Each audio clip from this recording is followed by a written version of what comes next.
Welcome to the ক্রীড়ার দুনিয়া। তো বন্ধুরা, বাংলাদেশ এই যে অস্ট্রেলিয়ার সাথে ম্যাচটা হেরেছে, এর প্রধান তিনটি কারণ নিয়ে বন্ধুরা আজকে আলোচনা করব। বন্ধুরা, আমরা দেখেছি যে আমাদের ব্যাটসম্যানরা অস্ট্রেলিয়ার, আচ্ছা চলেন স্টেপ বাই স্টেপ আলোচনায় যাওয়া যাক। তো বন্ধুরা, প্রথম আমি যে বিষয়টা রাখবো সেটা হচ্ছে আমাদের কনফিডেন্স এর খুবই অভাব। আমাদের বডি ল্যাঙ্গুয়েজ ভালো নেই। আমরা যেমন যখন ক্রিকেট খেলায় নামি, আমরা এমনভাবে নামি যে ওরা আমাদের খেয়ে ফেলবে। আমাদের ডরে ঠ্যাং কাঁপতে থাকে, ভয়ে আমাদের ঠ্যাং কাঁপতে থাকে। এটা বাস্তবতা। আপনি আফগানিস্তান ক্রিকেট টিমের দিকে তাকিয়ে দেখুন, তারা যেই টিমের সাথে খেলুক না কেন, ওদের চোখে আত্মবিশ্বাসের ঝলক দেখা যায়। কিন্তু আমাদের প্লেয়ারদের চোখে ভয় দেখা যায়। একমাত্র প্লেয়ার তৌহিদ হৃদয় এবং তানজিম সাকিব, যাদেরকে দেখেছি আমরা ভয় ডরহীন ক্রিকেট খেলতে। প্রত্যেকটা প্লেয়ার, আমি তানজিদ তামিমের কথা যদি বলি, আরে বেটা হাফ বলি মারছে তোরে, হাফ বলি তোমাকে কিভাবে খেলতে হবে। একজন ন্যাশনাল লেভেলের ব্যাটসম্যান, তোমাকে তা শিখিয়ে দিতে হবে।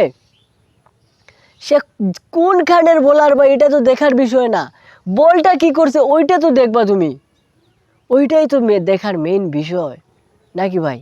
প্রথমত কনফিডেন্স বন্ধুরা আমাদের নেই বললেই চলে। আমাদের ব্যাটসম্যানরা পুরো ফাও খেলে যায়।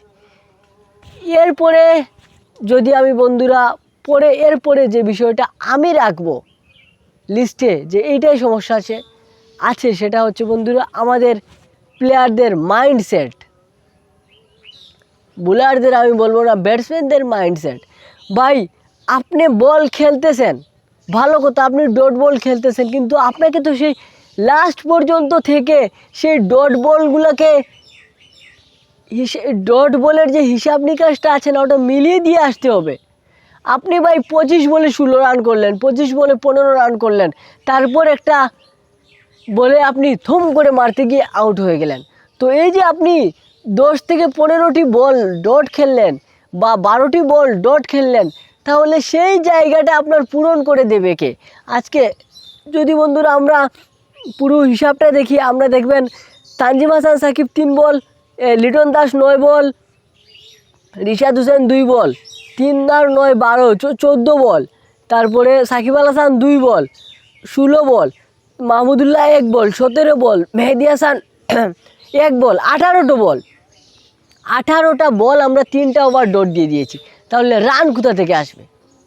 আমরা ম্যাচ কীভাবে জিতবো? আর 3 নম্বর জায়গায় বন্ধুরা আমি যেটা রাখবো সেটা হচ্ছে আমাদের কোচিং স্টাফদের কোনো চাওয়া পাওয়া নাই। হাতুরু সিংহে বলতেছে এখন আমরা যা পাবো তার সবই বোনাস। এই মাইন্ডসেট নিয়ে আপনি কি খেলবেন? এই 3টা কারণে কিন্তু বন্ধুরা আমাদের ম্যাচ হারার প্রধান কারণ। আপনারা কি বলেন জানি না, আমার সাথে একমত হবেন কিনা, একমত হলে কমেন্টে জানিয়ে দেবেন। দেখা হচ্ছে নেক্সট ভিডিওতে। আজকের মতো বিদায়, আসসালামু আলাইকুম।